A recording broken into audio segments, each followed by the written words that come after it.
اللہ تبارک و تعالی نے اسلام کو جب کامیابیاں اور کامرانیاں عطا کیں اور نبی پاک صلی اللہ تعالی علیہ وسلم کے دین کو اللہ نے غلبہ عطا کیا تو 9 ذی الحج میں حج فرض کیا گیا۔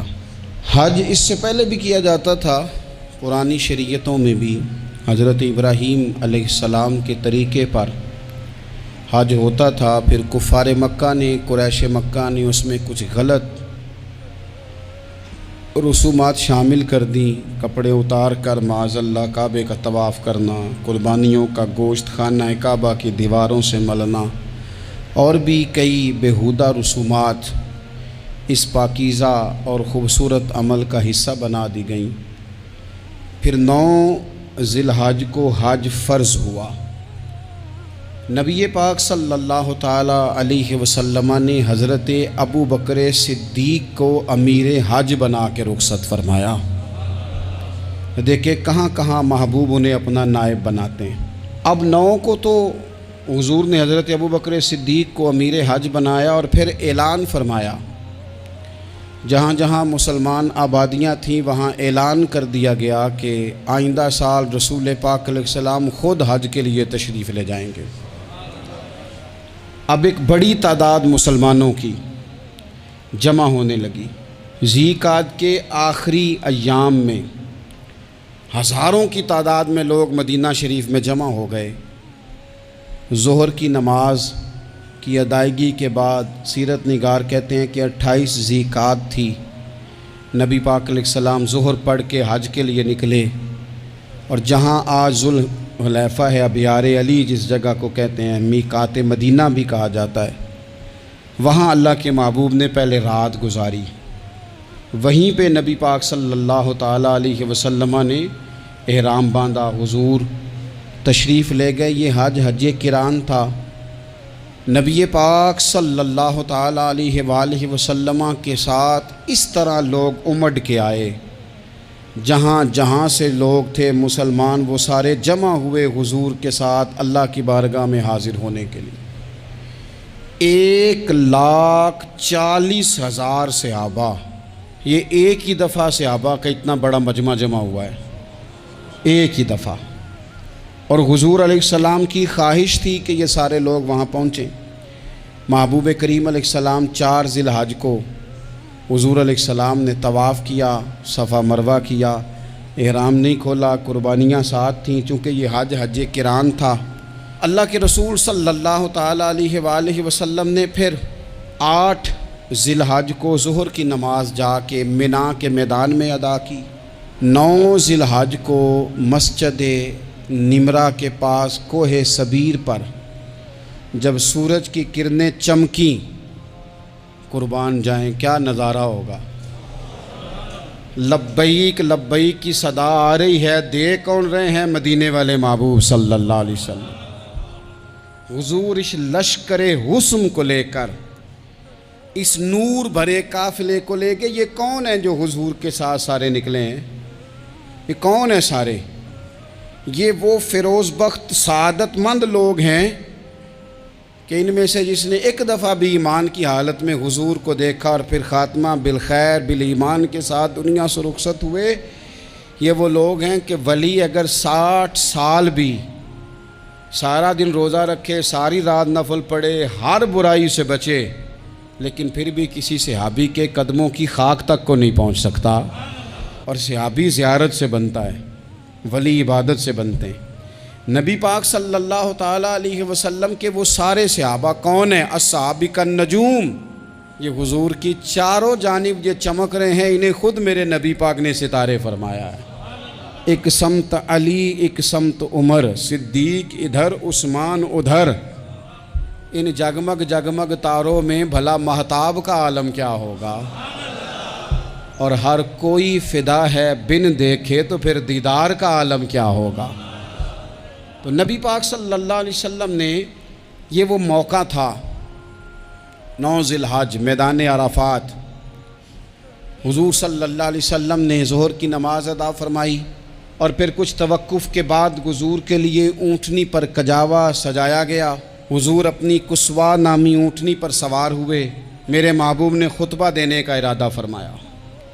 رب کریم نے ارشاد فرمایا الیوم اکملت لکم دینکم، آج میں نے تمہارے لیے تمہارا دین مکمل کر دیا ہے، مکمل ہو گیا دین، اس کے بعد کوئی اور دین نہیں آئے گا۔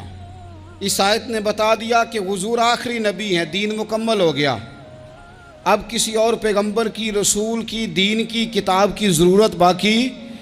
آج میں نے تمہارے لیے تمہارا دین مکمل کر دیا۔ اور کیا خوبصورت لفظ ہیں قرآن پاک میں، فرمایا وَأَتْمَمْتُ عَلَيْكُمْ نِعْمَتِي، اور آج میں نے تم پر اپنی نعمتیں تمام کر دی ہیں، نعمتیں مکمل کر دی۔ وَرَضِيتُ لَكُمُ الْإِسْلَامَ دِينًا، اور اللہ فرماتے ہیں میں نے تمہارے لیے دین اسلام کو پسند کیا ہے، یہ میری رضا ہے، یہ دین اسلام تمہارے لیے پسند کیا ہے۔ کوئی بندہ ساری زندگی مخلوق کی خدمت کرے، ساری زندگی رستوں سے کانٹے اٹھائے، ساری زندگی خیر کا کام کرے، کسی کو تکلیف نہ دے، لیکن اگر مسلمان نہیں نا، اگر کلمہ نہیں نہ پڑھتا، تو اس کی ساری عمر کی خیر بھی کسی کام کی نہیں۔ اس لیے کہ رب فرماتا ہے جڑ دین اسلام ہے، جڑ ہوگی تو پھر شاخیں قبول کی جائیں گی نا، تو اگر جڑ ہی سرے سے نہیں ہے تو خیر کرنے کا معنی۔ کچھ لوگ کفار کی، مشرکین کی تعریف کرتے ہیں کہ جناب بلے بلے اتنے ویلفیئر کام ہو رہے ہیں، تو یاد رکھو سب سے ضروری جڑ ہے۔ قرآن پاک میں رب تعالیٰ نے منافقین، مشرکین اور کفار کے اعمال کی بنیاد اس طرح کی بتائی ہے کہ جس طرح پتھر پر تھوڑی گرد پڑ جائے، ذرا ہوا کا جھونکا ہے یا بارش آئے تو پتھر صاف کا صاف ہو جاتا ہے۔ ان کے اعمال اس طرح کے ہیں۔ اس خیر کا کیا مطلب کہ جس خیر میں ایمان ہی شامل نہیں؟ جب تک بندہ مومن نہ ہو اس کا کوئی عمل بھی اللہ کی بارگاہ میں قابل قبول نہیں ہوتا۔ یہ آیت نازل ہو گئی، فرمایا دین مکمل ہو گیا۔ او میرے بھائیو، خدا را سوچو، کوئی شے مکمل نہیں دنیا میں، کوئی شے بھی۔ کروڑوں کا مکان بنا لو پھر بھی کوئی نہ کوئی نقص نکل ہی آتا ہے۔ کوئی دنیا میں شے مکمل ہے ہی نہیں۔ اگر کوئی شے مکمل ہے تو وہ مدینے والے رسول کا دین مکمل ہے۔ مکمل، جب ہم کہتے ہیں نا مکمل دین، تو لوگ سمجھتے ہیں تو شاید سادی سی بات ہے۔ یہ وہ والی بات ہے جو دنیا میں کہیں نہیں پائی جاتی۔ جب یہ آیت نازل ہوئی تھی نا، تو بخاری میں موجود ہے، ایک بہت بڑا یہودیوں کا عالم حضرت عمر فاروق رضی اللہ تعالیٰ عنہ سے کہنے لگا یہ جو تم پر آیت نازل ہوئی ہے نا کہ دین مکمل ہو گیا، یہ اگر ہم پر نازل ہوتی نا تو جس دن یہ آیت نازل ہوئی ہوتی ہم نے ہر سال اسی دن کو عید بنا لینا تھا کہ دین مکمل ہو گیا۔ الیوم اکملت لکم دینکم، دین مکمل ہو گیا، ہم تو عید بنا لیتے۔ تو حضرت عمر کہنے لگے ہم پر بھی بڑا فضل ہے، جس دن آیت نازل ہوئی تھی عرفہ کا دن بھی تھا اور جمعے کا دن بھی تھا، ایک نہیں دو عیدیں تھیں مسلمانوں کی، دو عیدیں تھیں مسلمانوں کی، دو۔ عزیز بھائی، دین مکمل اللہ نے دیا۔ اور حضرت عبداللہ ابن عباس رضی اللہ تعالیٰ عنہ نے تو ایک مقام پہ اس کا ذکر بھی کر دیا۔ جب ان سے کسی یہودی نے کہا نا یہ آیت ہمیں ملتی تو ہم عید مناتے، تو فرمایا تم ایک مناتے نا، ہماری دو تھیں اس دن۔ جمعہ بھی تو مسلمانوں کی عید کا دن ہے نا۔ بہت سارے لوگ ہیں بیچارے جو کہتے ہیں اسلام میں عیدیں صرف دو ہیں، اور وہ بھی صرف پریشانی انہیں عید میلاد النبی والے دن ہوتی ہے، اس کے آگے پیچھے نہیں ہوتی۔ حالانکہ نبی پاک علیہ السلام نے کہا ہر جمعہ بھی عید ہے، خود حضور نے فرمایا، لیکن وہ اڑ جاتے ہیں کہ نہیں عیدیں صرف دو ہی ہیں۔ بھائی آپ یہ کہہ سکتے ہیں کہ اسلام کی معروف عیدیں دو ہیں، اپنے معنی اور مفہوم کے لحاظ سے جس کو یوم عید کہا جائے وہ عیدیں دو ہیں۔ تو نبی پاک صلی اللہ تعالیٰ علیہ وسلم نے میدان عرفات میں خطبہ دیا۔ یہ جو واعظ و نصیحت ہے نا، خطبہ، تقریر، یہ دنیا کر رہی ہے، کرتی رہے گی، کرتی چلی آئے گی، اور اس کو میرے نبی پاک علیہ السلام نے پسند فرمایا۔ خیر کی بات کرنے والے کو حضور نے دعا دی۔ محبوب فرمانے لگے اللہ جو میری حدیثیں یاد کر کے آگے پہنچائے اس کے چہرے کو تر و تازہ رکھنا۔ یہ ابلاغ دین بہت بڑی بات ہے اگر کوئی خلوص نیت سے کرے۔ لیکن کائنات ارضی میں وہ جو حضور کا خطبہ حجۃ الوداع ہے، وہ دستور ہے، وہ منشور ہے۔ انسانی حقوق پر اس سے بڑا چارٹر نہ پہلے کبھی تھا، نہ قیامت تک دوبارہ بن سکتا ہے۔ اس کو خطبہ حجۃ الوداع کیوں کہتے ہیں؟ ایک تو مطلب یہ کہ حضور نے یہی آخری حج کیا، اور دوسری بات یہ تھی کہ اس خطبے کے تھوڑے ہی عرصے بعد میرے نبی پاک نے وصال ظاہری فرمایا، اور اس خطبے کو رسول پاک صلی اللہ تعالیٰ علیہ وسلم نے شروع کہاں سے فرمایا؟ یہ خطبہ دیکھیں شروع کہاں سے ہو رہا ہے۔ انسان دنیا میں ملتا بھی ہے، جدا بھی ہوتا ہے، یہ جو جدائی کا وقت ہوتا ہے نا، جدائی کا، شاید بڑی سوچ سمجھ کے کہا تھا حضرت میاں صاحب نے، بڑی غور کر کے انہوں نے کہا تھا کہ دریا کنڈے روخ نہ لائیے، جو آوے روڑ جاوے۔ آپ میدان میں درخت لگاتے ہیں تو کبھی پھل گرتا ہے تو زمین پہ گرتا ہے، اٹھا لیتے ہیں۔ اگر دریا کے کنارے ہو تو وہ تو دریا میں گرے گا اور روڑ جائے گا، چلا گیا، بہہ گیا۔ فرمانے لگے دریا کنڈے روخ نہ لائیے، جو آوے روڑ جاوے، تے پردیسی نال نہ یاری لائیے، او دا جدوں دل کرے ٹر جاوے، وہ تو چلا جاتا ہے۔ یہ خطبہ شروع کہاں سے ہو رہا ہے؟ یعنی ابھی آغاز کلام ہے، بات آگے آئے گی، آغاز کلام ہے۔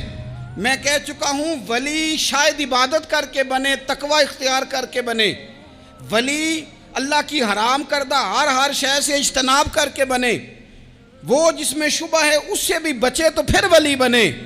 لیکن صحابی تو حضور کی زیارت سے بنتا ہے نا، نبی پاک کی زیارت سے بنتا ہے، اور صحابہ تو وہ صحابہ تھے جن کی ہر صبح عید ہوتی تھی، خدا کا قرب حاصل تھا، نبی کی دید ہوتی تھی۔ وہ تو اس طرح کا ماحول تھا کہ نبی پاک نے فرمایا حضرت ابو ہریرہ سے یہیں بیٹھے رہتے ہو، تھوڑا ذرا کبھی کوئی کام بھی کر لیا کرو، وقفے سے ملنے سے محبت بھی بڑھتی ہے۔ تو حضرت ابو ہریرہ اٹھے اور ستون کے پیچھے سے ہو کے واپس آ گئے۔ فرمایا آ گئے ہو؟ عرض کی حضور دل ہی نہیں لگتا تو جائیں کہاں؟ وہ جو حضور سے آ کے کہتے تھے نا یا رسول اللہ صلی اللہ علیہ وسلم، حضرت ثوبان بن مالک، حضور نے فرمایا پریشان دکھائی دیتے ہو؟ کہا یا رسول اللہ ایک بات پریشان کرتی ہے۔ کہا وہ کیا؟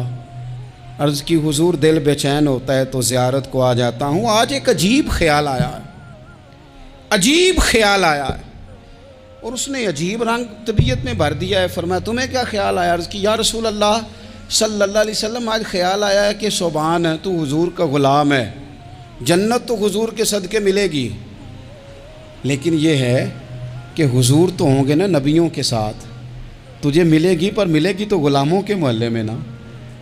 تو دل میں خیال آیا کہ وہاں زیارت بھی ہوگی کہ نہیں؟ او جنت میرے کس کاری جتھے یار نظر نہ آوے، زیارت بھی ہوگی کہ نہیں؟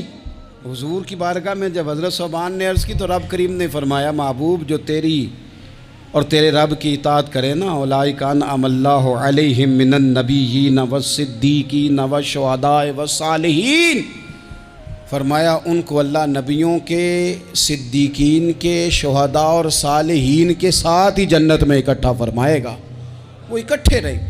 تو جن کو تو جنت میں بھی حضور کی زیارت کے بغیر چین نہیں تھا، ان کو حضور نے خطبہ حجۃ الوداع شروع کرتے وقت پہلا جملہ پتہ کیا کہا؟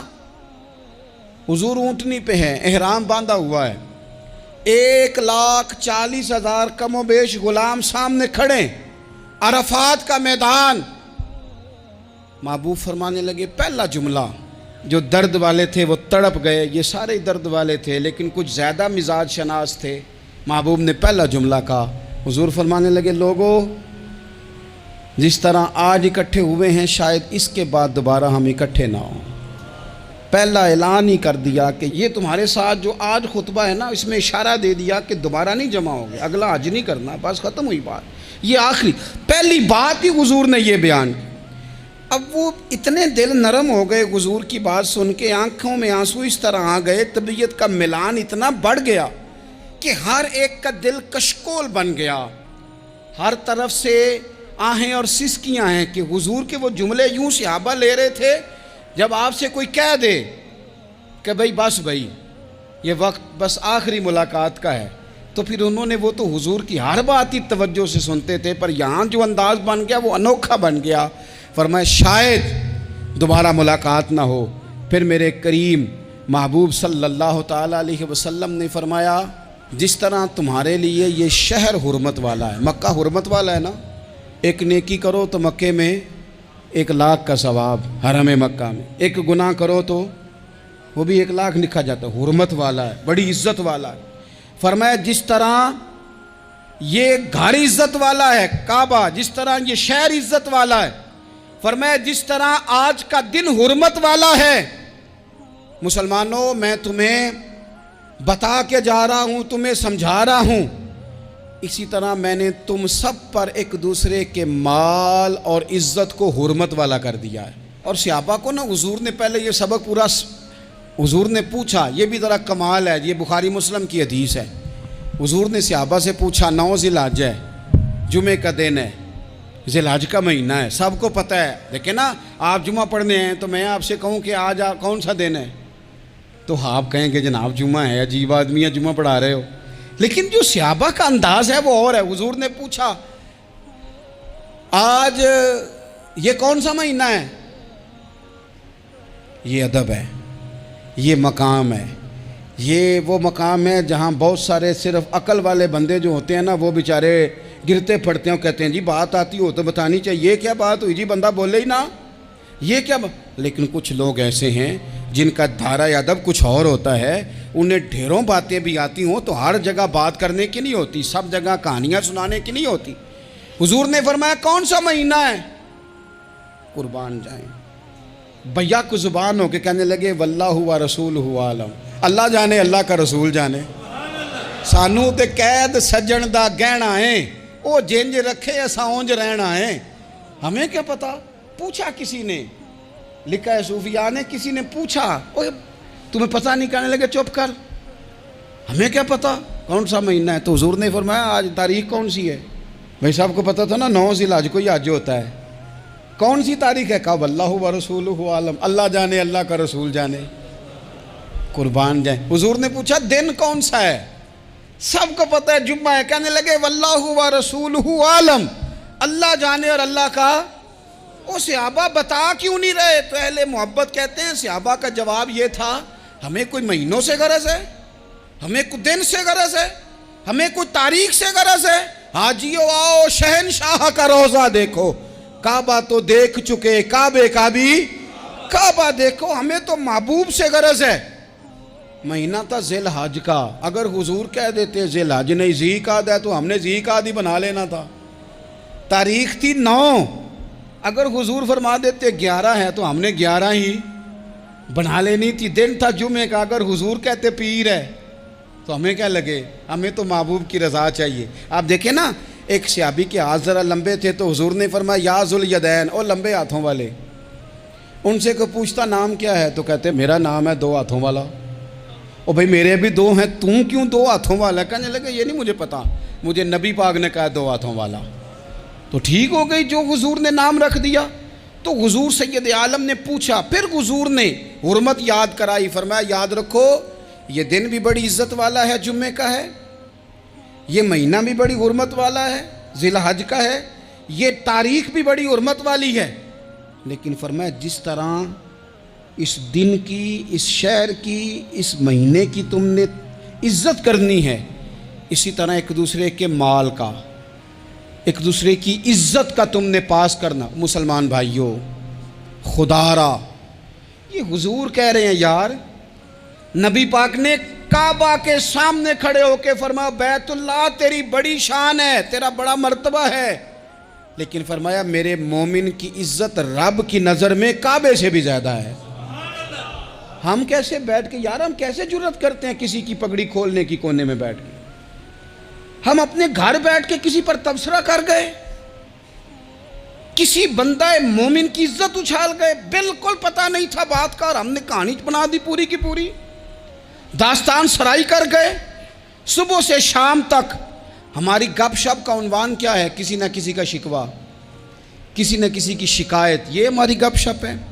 خدا را حضور نے تو خطبہ حجۃ الوداع میں پہلا سبق یہ دیا تھا کہ میرے جانے کے بعد ایک دوسرے کی عزت کرنا, اور اسی خطبے میں ایک جگہ پہ فرمایا یہ نہ ہو کہ میرے جانے کے بعد تم ایک دوسرے کی گردنیں مارنے لگ جاؤ, ایک دوسرے کی عزتوں کا خیال کرنا, پاس کرنا. مسلمانوں میرے عزیز بھائیوں بزرگوں, عزتوں کا دفاع شروع کریں. تھوڑی دیر کے لیے اپنی زبان لوگوں کے اوپر تبصرہ کرنے سے کنٹرول میں لائیں۔ کچھ چیزیں ایسی، میں مختلف شہروں میں جاتا ہوں، جس شہر میں گئے وہاں لوگوں نے یہ کہا جناب یہاں جو مولانا ہے نا، بعض لوگ یہ باتیں بڑی چسکے لے کے سنتے ہیں، یہاں جو مولانا ہے نا وہ کچھ نہیں کرتے، آپ بڑے اچھے ہیں، یہاں جو پیر صاحب ہیں وہ بڑے گڑبڑ ہیں، آپ بڑے اچھے ہیں۔ تو میں ان سے کہتا ہوں کہ میں اس لیے اچھا ہوں کہ میں تھوڑی دیر کے لیے آیا ہوں، میں نے چلے جانا ہے۔ اور دوسری بات یہ کہ مجھے آپ جتنا مرضی اچھا کہہ لیں، میں نے رخصت ہو جانا ہے 2-3 گھنٹوں کے بعد۔ یہاں جس آدمی کا آپ شکوہ کر رہے ہیں نا، آپ اس کو جنازے کے لیے خبر کریں نہ کریں، اسے پتہ چل گیا نا محلے میں جنازہ ہو گیا، تو اسے کوئی کام بھی ہوا تو اس نے کہنا یار نہیں محلے میں فوتگی ہوگی، میں نے جنازہ پڑھانا ہے، اس نے جانا نہیں۔ تو کمزوریاں تو سب جگہ ہوتی ہیں، لیکن ان کمزوریوں کی وجہ سے آپس میں بغض پیدا کر لیا جائے گا۔ اور پھر کمال بات ہے نا کہ اپنی ساری کمزوریوں سمیت اپنے آپ سے پیار ہے، اپنے آپ سے محبت ہے، اور دوسرے کی ایک کا پتہ چل جائے تو ہمیں گھن آنے لگ جاتی۔ تو حضور نے خطبہ حجت الوداع کے موقع پر یہ بات ارشاد فرمائی۔ دوسرا حضور نے فرمایا لوگوں یاد رکھنا، یہ خطبہ حجت الوداع میں نبی پاک نے فرمایا، یہ حضور خطبہ دے رہے ہیں، اور اس وقت دے رہے ہیں جب حضور صحابہ کو بتا چکے ہیں کہ یہ آخری ملاقات ہے، جو دور دراز سے آئے ہیں ان کو بتایا ہے کہ یہ میری تمہاری جو مجلس ہے، جو محفل ہے، جو تم سے بات ہو رہی ہے، یہ آخری ہے۔ محبوب فرمانے لگے لوگوں یاد رکھنا قیامت قائم ہوگی۔ ان جملوں کا حسن ملاحظہ کر لیں۔ فرمایا قیامت قائم ہوگی، تم اپنے رب سے ملاقات کرو گے، اور فرمایا تمہارا رب تم سے تمہارے اعمال کے بارے میں پوچھے گا۔ یہ خطبہ حجت الوداع میں کریم نے فرمایا، صبح تم اٹھے کیا عمل کیا، اللہ پوچھے گا۔ کسی سے ملاقات ہوئی، طرز کیا تھی، سوچ کیا تھی، اللہ پوچھے گا۔ لین دین میں کیا معاملات تھے، تمہارے اعمال کے، اللہ سے ملاقات ہوگی، وہ کھڑا کر کے پوچھے گا۔ اور حدیث میں کئی جگہ پہ حضور نے فرمایا وہ تم سے سوال کرے گا، تمہیں جواب دینا ہے۔ میرے عزیز بھائیوں، تیار رہنا چاہیے، تیار۔ ہم نا منت کرتے ہیں آخری دن ہو نا، تنخواہ دار لوگ کہتے ہیں یار یہ آخری ایام چل رہے ہیں، کوئی خرچہ نہ بتا، اس لیے کہ حساب کے متھے لگنا ہے۔ آخری دنوں میں، بجٹ کے دنوں میں لوگ پریشان ہوتے ہیں کہ حساب دینا ہے۔ جب رب سے ملاقات کریں گے اور وہ حساب مانگے گا، کتنا مشکل کام ہے۔ اور ایک مقام پہ حضور نے فرمایا جس سے اللہ نے حساب مانگا وہ تو الجھ گیا، دعا کرو وہ حساب مانگے ہی نہ، بے حساب ہی بخشش فرما دے۔ نبی پاک صلی اللہ تعالیٰ علیہ وآلہ وسلم نے ارشاد فرمایا اسی خطبہ حجت الوداع میں، حضور فرمانے لگے سن لو، میں نے تم تک اللہ تعالیٰ کا پیغام پہنچا دیا ہے۔ اب جس شخص کے پاس امانت رکھی ہو اس پر لازم ہے کہ وہ امانت اس تک پہنچا دے جو اس کا مالک ہے۔ ہم بہت سارے لوگ ایسے ہوتے ہیں، ہمارے پاس امانتیں ہوتی ہیں، کچھ بھی نہ ہو تو کچھ لوگوں کے راز کی امانت ہوتی ہے، کچھ بھی نہ ہو تو کچھ لوگوں کی باتیں ہم تک پہنچ جاتی ہیں، وہ راز ہوتا ہے، وہ امانت ہوتی ہے۔ مجلس کی گفتگو بھی امانت ہے، لیکن ہم امانتوں کا خیال نہیں کرتے، خیانت ہو جاتی ہے۔ بہت محتاط ہو کر اپنی زندگی میں امانتوں کا خیال کیا جائے۔ یا ایھا الذین آمنوا لا تخونوا اللہ والرسول وتخونوا اماناتکم وانتم تعلمون۔ اللہ فرماتے ہیں ایمان والو، نہ رب سے خیانت کرنا، نہ رب کے رسول سے خیانت کرنا، نہ آپس میں ایک دوسرے سے خیانت کرنا، جانتے بوجھتے ہوئے یہ کام نہ کرنا۔ وانتم تعلمون، جانتے ہو، تمہیں پتہ ہے۔ کبھی بھی بددیانتی کا مظاہرہ نہ کریں اپنی زندگی میں، کبھی بھی۔ اور یہ بھی یاد رکھ لیں، بچوں کو کیا پتا کہ ہمارا ابا حلال لا رہا ہے کہ حرام لا رہا ہے، آپ لا رہے ہیں نا، تو وہ تو بیچارے بھولے پن میں کھا رہے ہیں، تو حساب آپ نے دینا ہے۔ جنہ لی تو پاپ کمائے ہن کتھے نہیں ہو تیرے کر دے، بلانا۔ تو بچوں کا تو یہ معاملہ ہے بھائی، اللہ ماشاءاللہ کہ وہ وقت پہ ہی، شادی کے 10-15 دن کے بعد ہی ان کو پیغام مل جاتا ہے کہ اگر ہمارا علیحدہ گھر ہو تو میں مرضی سے سجاؤں، تو میں مرضی سے سنواروں، تو میرا کوئی مطلب اپنا سلسلہ ہو، تو بڑے ٹائم پہ ساری باتیں شروع ہو جاتی ہیں، وہ تو معاملہ ہی بالکل اور ہے۔ تو بالکل کسی بھی امانت میں کبھی بھی خیانت کرنے کی کوشش نہ کریں، اور یاد رکھیں مال حرام جہاں آتا ہے وہاں بڑی تباہی آتی ہے، جہاں لوگ بددیانت ہو جاتے ہیں وہاں معاملات بڑے خراب ہو جاتے ہیں۔ اللہ تبارک و تعالیٰ دیانتداری کی توفیق عطا فرمائے۔ حضور نے خطبہ حجت الوداع کے موقع پر فرمایا میں نے آج جاہلیت کے سارے سود ختم کر دیے، نبی پاک میدان عرفات میں کھڑے ہو کے فرمانے لگے جس بندے نے بھی کسی سے پیسے لیے ہیں وہ اصل رقم دے گا، زائد نہیں دے گا۔ حضور کے بڑے قریبی تھے ایک، فرمایا انہوں نے بھی کچھ لوگوں سے پیسے لیے ہوئے، چونکہ وہ سب لوگ کرتے تھے، حرام ہی نہیں تھا۔ فرمایا میں ان کو بھی حکم دیتا ہوں کہ یہ اصل رقم وصول کریں گے، کسی سے ایک پائی بھی زیادہ وصول نہ کریں گے۔ نبی پاک صلی اللہ تعالیٰ علیہ وسلم نے خطبہ حجۃ الوداع میں ایک باریک بات حضور نے بھی، یہ آپ نے ضرور سمجھنی ہے، بالخصوص جو لوگ تھوڑا دین پر عمل کر رہے ہیں، جن کا لبادہ مذہبی ہو گیا، جنہیں لوگ حضرت صاحب، قاری صاحب، علامہ صاحب، مفتی صاحب، حاجی صاحب، بزرگوں کہہ کے بلاتے ہیں، وہ اس پر توجہ کریں۔ میرے نبی پاک صلی اللہ علیہ وسلم نے خطبہ حجۃ الوداع کے موقع پہ ارشاد فرمایا، لوگو شیطان اب مایوس ہو گیا ہے، وہ تم سے بتوں کی پوجا نہیں کرا سکے گا، ہاں وہ تمہیں چھوٹے چھوٹے گناہوں میں مبتلا کرے گا، وہ تم سے چھوٹے چھوٹے عیب کرائے گا، تم سمجھو گے یہ تو غلطی کوئی نہیں، فرمایا اس سے بچ کے رہنا۔ اب وہ مایوس ہو گیا، بتوں کی پوجا نہیں کرا سکتا، تمہیں اپنی پوجا نہیں کرا سکتا، لیکن چھوٹی چھوٹی غلطیاں، ایک مقام پہ فرمایا نا، چھوٹا گناہ ہونا تو مومن اسے پہاڑ سمجھتا ہے، اتنا بڑا ہو گیا، اور منافق کہتا ہے یہ تو کچھ بھی نہیں۔ تو اپنی زندگی کے اندر چھوٹی چھوٹی کوتاہیاں، حضرت سعدی فرمایا کرتے تھے سیلاب اچانک نہیں آتے، پہلے چھوٹا سا سوراخ ہوتا ہے دریا کے کنارے میں، اسے بند نہ کیا جائے پھر بڑا ہو جاتا ہے، پھر وہ ٹائم آتا ہے کہ بند ٹوٹ جاتا ہے، بستیاں ڈوب جاتی ہیں۔ پہلے چھوٹا گناہ انسان کرتا ہے، چھوٹا، پھر اس سے آگے بڑھتا جاتا ہے اور بڑی بڑی غلطیاں ہوتی ہیں۔ اللہ تبارک و تعالی ہمیں رائی کے دانے کے برابر بھی غلطی کرنے سے محفوظ فرمائے۔ نبی پاک صلی اللہ تعالیٰ علیہ وسلم نے اسی موقع پر ارشاد فرمایا، لوگو اللہ سے ڈرتے رہنا، اور میں تمہیں عورتوں کے ساتھ بھلائی کی وصیت کرتا ہوں۔ فرمایا رب نے تمہیں اختیار دیا ہے، عورتیں تمہارے سپرد کی ہیں، ان سے اچھا سلوک کرنا۔ فرمایا اگر کبھی کوئی ان پر تمہیں سختی کرنی بھی پڑے تو اتنی کرنا جتنی ان کی غلطی ہو، ان سے درگزر کرنا، ان سے پیار کرنا۔ اسلام نے خاتون کو باقاعدہ حقوق دیے، باقاعدہ۔ صحیح بخاری میں حدیث ہے، یہ جو نوجوان ہیں، مطالعہ کرنے والے، پڑھنے سننے سمجھنے والے، یاد رکھا کریں ان چیزوں کو۔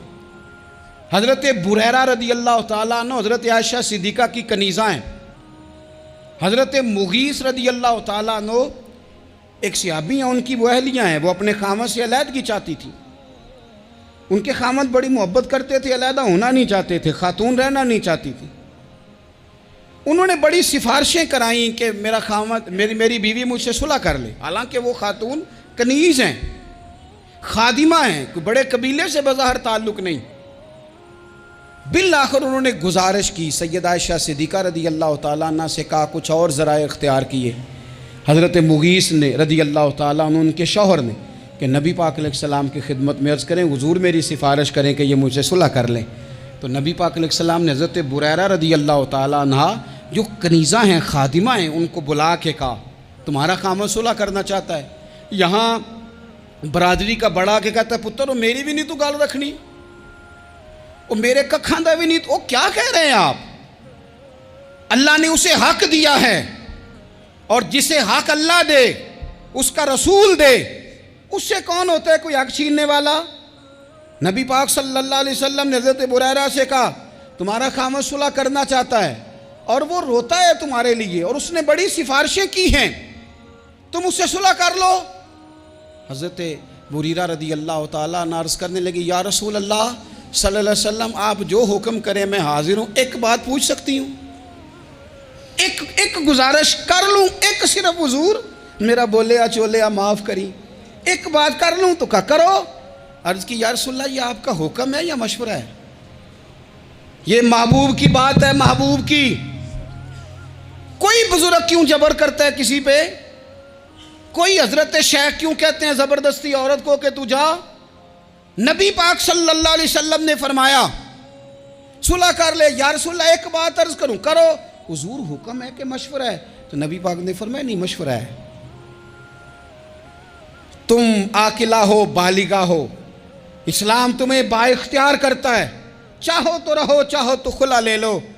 عرض کرنے لگی حضور اگر مشورہ ہے تو پھر میں مغیث سے صلح نہیں کرنا چاہتی۔ میرے محبوب نے فرمایا تو جس حال میں راضی ہے میں بھی راضی ہوں۔ ٹھیک ہو گئی بات، ختم ہو گئی۔ حضور نے کوئی زور نہیں، اتنے اسلام حقوق دیتا ہے عورت کو۔ کسی کو اجازت نہیں کہ وہ جبر کرے، وہ ظلم کرے۔ میں آ گیا ہوں صلح نہیں کرنی، بے تو کیوں آیا ہے؟ تو نے وقت گزارنا ہے، جانے وہ خاوند کس طرح کا ہو۔ تو نبی پاک صلی اللہ علیہ وسلم نے خطبہ حجۃ الوداع کے موقع پر فرمایا عورتوں کے ساتھ اچھا سلوک کرنا۔ اللہ تبارک و تعالی جو حج پڑھا جا رہا ہے اس کے صدقے پوری امت پر اپنا فضل فرمائے۔